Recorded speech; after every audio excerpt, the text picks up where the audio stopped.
Hey guys, I'm here. Last night I saw Guardians of the Galaxy Volume 3. I'm going to give you guys my spoiler-free thoughts on the film. I'm just going to keep it nice and simple. And I mean it this time.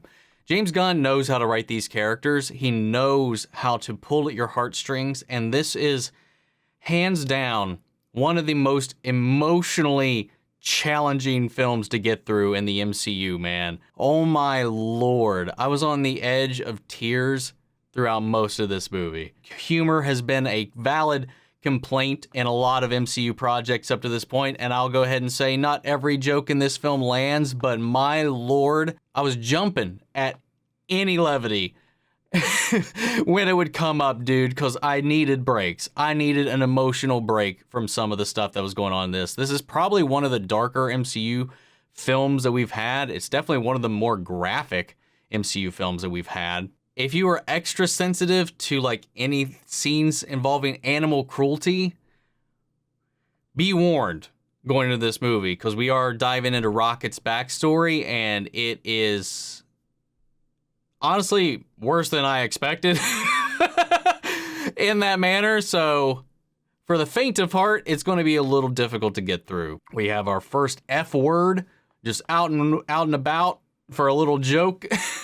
It's a lot of fun, man. It's also a lot of torture. One thing that also kind of helps get you through some of these more somber moments is the action of this film, which is really, really well done. I think they've got some of the best action set pieces in this particular pocket of the franchise, that's for sure. Maybe even in the MCU. There's a particular scene, I'd say like in the back half, maybe towards the end, that was just, it really blew me away. It was just really well shot. It was energetic, and everybody had their moment, and seeing them work as a team was just great. And I gotta say too, I think the visual effects in this was astounding. And I know Marvel has been struggling to lay off of the VFX artists and let them take their time with stuff, but I will say I don't know how they handled this, but I think the visual effects in this film look a lot better than what we have seen in some more recent MCU projects, so that was also kind of refreshing. The music, as always, is on point throughout this, though I do think there are a few song choices here and there that didn't quite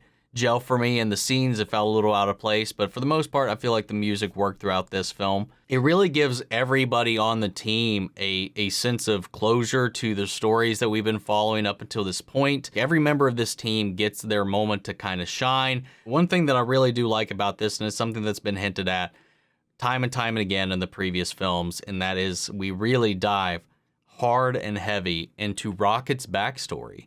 And my God, it really does just inform so much more on his character in a way that I was not prepared for what we explored. And Chakudi Iwuji does phenomenal in this. My God, he is such a good villain. Not in the like, you understand what he's trying to do kind of way or whatever. Like, this guy is messed up. I saw a comment before I had gone into this, just the only thing they said about him is he's the easiest villain in the MCU to hate. I second and echo that sentiment, man. I do think that, like, while Gamora is present in the film, I do think that out of the entire cast of the Guardians, this character, since we kind of already had closure on her storyline before all of this, we kind of, her thread didn't really evolve too much in this. She's just kind of a presence for Peter's story to try to help him out of this rut that this pain that he's still dealing with. I do think that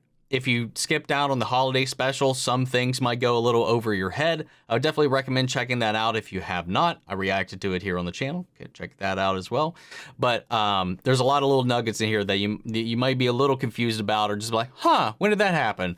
You know, as we're kind of going through the film. And I do think that this film adds some context to all of the previous iterations of this that'll make rewatching all of these films even more enjoyable and maybe even a little more heartbreaking. I'm excited to see what other people are thinking about this, how they feel about it, because I really did love this one at the end of the day. I don't know if it's my favorite in the entire trilogy, because I do think that one is just, it's near perfect. It's so fun. This is definitely, I found this more enjoyable than two, but it's also so emotionally grueling to get through as well.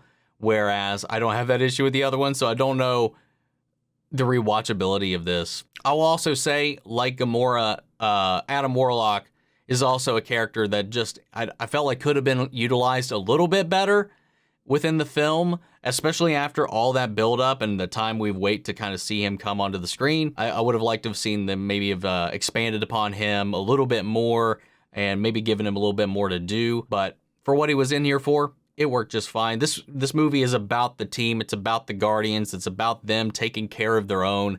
And it just really, really, really worked for me at the end of the day at that point. So, guys, what'd you all think? Let me know. Sound off the comments. Let me know your thoughts down below. We'll carry on the conversation after the video. I hope you enjoyed this review. If you did, leave a like, drop a comment, subscribe if not already. And before we go, I want to shout out our channel legends: Manny Sherritt, Ryan Karen, Jason Coleman, Philly Vane, Yorick Coruscant, Margaret Grace, Melito, Robert Anguiano, Raven McGann, Jeffrey Hale, M. Sephiroth, Jake Cantrell, Josh Lee, and Tiff. Thank you guys so much for continued support. But that's it for this video, guys. I'll see you all in the next one.